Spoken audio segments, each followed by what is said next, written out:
आज हम डिस्कस करेंगे वर्क, पावर और एनर्जी के बारे में। वर्क क्या होता है, एनर्जी क्या होती है, पावर क्या होता है।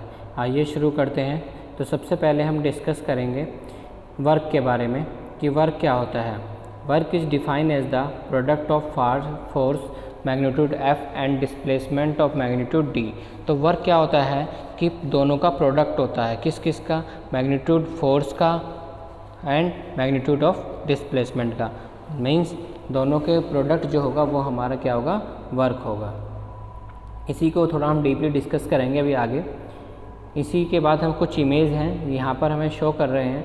तो इस इमेज में 3 इमेज दी गई हैं। इसमें तीनों इमेज में ये शो किया गया है कि वर्क कहाँ कहाँ पर वर्क हो रहा है। पहली इमेज में आप देखिएगा, हम इसको क्या कर रहे हैं, खींच रहे हैं, और जिस डायरेक्शन में हम खींच रहे हैं वो क्या हो गया, उसी डायरेक्शन में ये डिस्प्लेसमेंट हो रहा है। क्लियर है। तो जिस डायरेक्शन में फोर्स लगाएंगे उसी डायरेक्शन में क्या होगा, डिस्प्लेसमेंट होगा। नेक्स्ट में देखिए, ये बॉक्स है, इस पर हम ऐसे फोर्स लगा रहे हैं, उसी डायरेक्शन में ये डिस्प्लेस होगा, जिसकी वजह से क्या होगा, ये गाड़ी के अंदर आ जाएगा और हम ये कह सकते हैं यहाँ पर वर्क इज़ डन। नेक्स्ट है, हम बात करें तो ये कार्ट है, इस कार्ट को हम खींच रहे हैं। तो खींचने के बाद होगा क्या, इस पर जितना भी हम फोर्स लगा रहे हैं, जिस भी डायरेक्शन में लगा रहे हैं, उसी डायरेक्शन में क्या करेगी, ये मूव करना शुरू कर देगा, डिस्प्लेसमेंट करना शुरू कर देगा। क्लियर है। तो हम यहाँ पर भी कह सकते हैं कि वर्क इज़ डन। यहाँ पर भी वर्क हमारा हुआ है।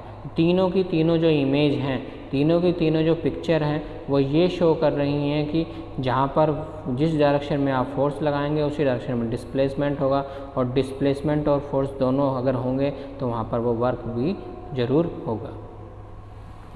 जैसे एक वॉल है, इस वॉल पर हम फोर्स लगा रहे हैं, तो फोर्स लगा रहे हैं तो लेकिन इसमें क्या हो रहा है, कोई मूवमेंट ही नहीं हो रहा।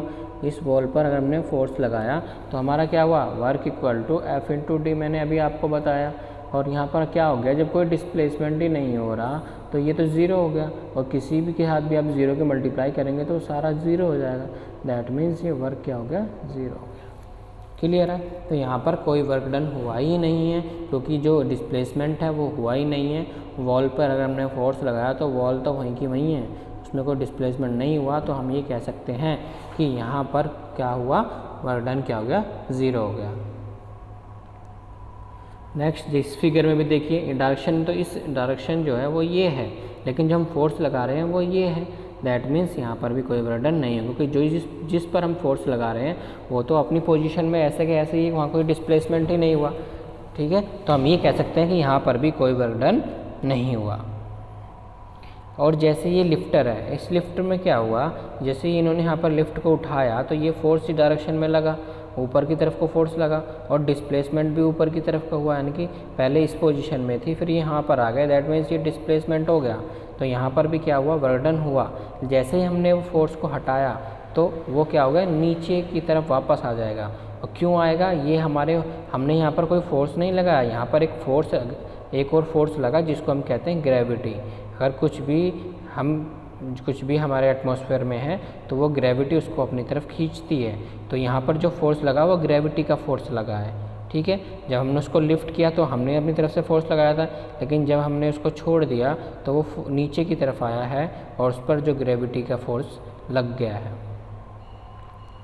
अगर हम बात करें एक प्रॉपर डेफिनेशन के बारे में, तो वर्क क्या होता है, work is done when force applied to an object cause that the displays D in the same direction applied force। जिस डायरेक्शन में हमने फोर्स लगाया है तो जो ऑब्जेक्ट है वो भी उसी डायरेक्शन में वो डिस्प्लेस होगा।